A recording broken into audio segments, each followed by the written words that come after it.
C'est un quartier chic au cœur de Paris.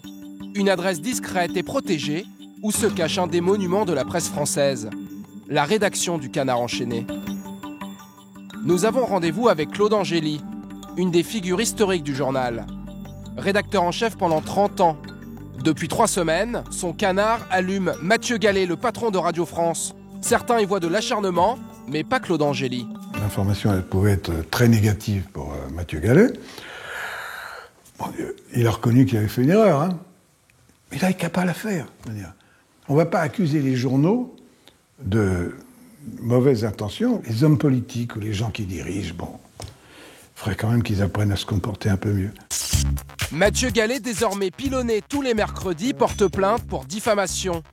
Mais pour Christophe Barbier, le patron de l'Express, le Canard n'est pas prêt de lâcher sa proie.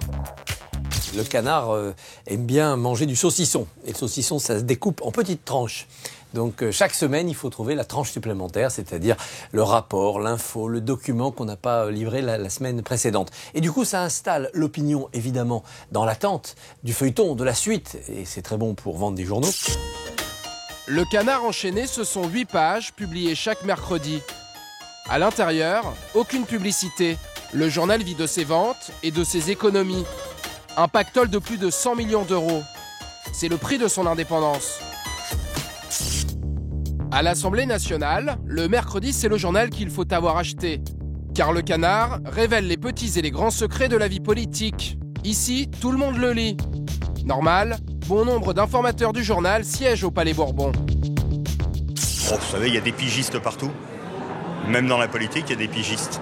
De moi-même, en relation avec le Canard, avoir donné des informations, je n'en ai pas souvenir.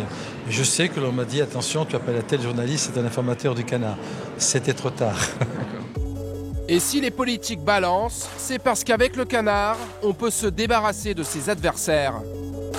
Nouvelle polémique autour de Michel Alliot-Marie. De nouvelles informations sur le logement du ministre de l'économie. Hervé Guémard en 2005 et Michel Alliot-Marie en 2011 en savent quelque chose. Les 2 anciens ministres ont été contraints de démissionner suite à des révélations du Canard. C'est vrai, j'ai commis une erreur qui a choqué beaucoup de Français. La chute politique, c'est ce qui aurait pu arriver à un autre ministre, Christian Estrosi. L'Hebdo révèle en 2010 que le ministre de l'Industrie occupe 2 logements de fonction aux frais de la République. Sauf qu'Estrosi contre-attaque le Canard. Dès le lendemain de la parution de l'article, il organise une visite de presse de ses appartements. J'attends que tout le monde rentre, puis je vais faire la visite. Objectif, étouffer le scandale en jouant la carte de la transparence. Allez-y, les uns après les autres, hein, c'est open. Hein. Derrière cette séquence portes ouvertes se cache ce communicant, Jean-Luc Manot. C'est lui qui organise la visite pour les journalistes. Son astuce, faire entrer toutes les caméras en même temps. À partir du moment où vous avez 100 personnes dans une pièce, il est clair que même si l'endroit n'est objectivement pas très grand, il apparaît même un peu plus petit à l'antenne. Le Canard, le journal qui fait trembler la classe politique. Sauf que son indépendance est remise en cause dans 2 livres. Le vrai Canard, des journalistes d'investigation Karl Lask et Laurent Valdiguier en 2008. Et le délicieux Canard laqué écrit 5 ans plus tard par Jean-Yves Voilier, un ancien de la maison. Nous avons rencontré l'auteur. Il nous affirme qu'en 2007, la direction du journal a fait campagne pour Sarkozy contre Ségolène Royal.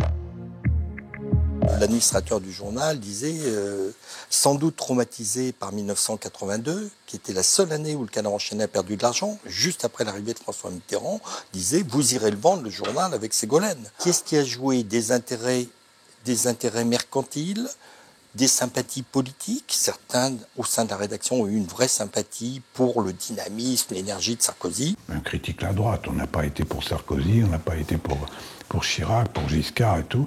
Mitterrand a reçu aussi sa volée de bois vert quand il le fallait.